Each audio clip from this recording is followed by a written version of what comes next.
So there's this Somali guy called Muhammad who went viral on TikTok. I believe his name is Muhammad.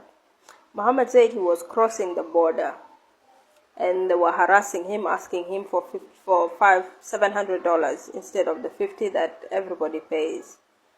And then South Sudanese went on the media saying, hey, if you don't come to our country, you people even know what they call politics. And let's leave that anyway, in case we don't need neighbors, in case we don't need connections, in case we don't need anybody as South Sudanese. There is this thing that we don't have anymore. That is morality.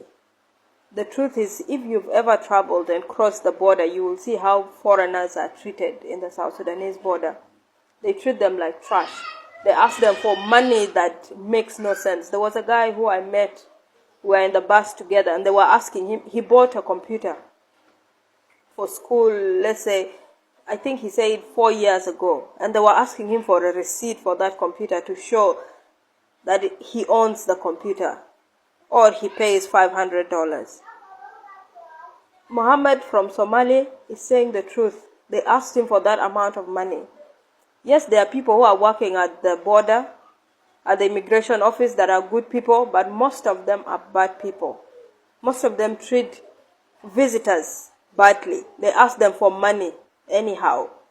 They ask you, the way they treat them is not a good way of treating people. So, you South Sudanese who are going on the media trying to defend yourself, you're very wrong and you're highly mistaken. I don't know how many of you are going to come after me, but the truth is the truth. You mistreat your people. You mistreat human beings.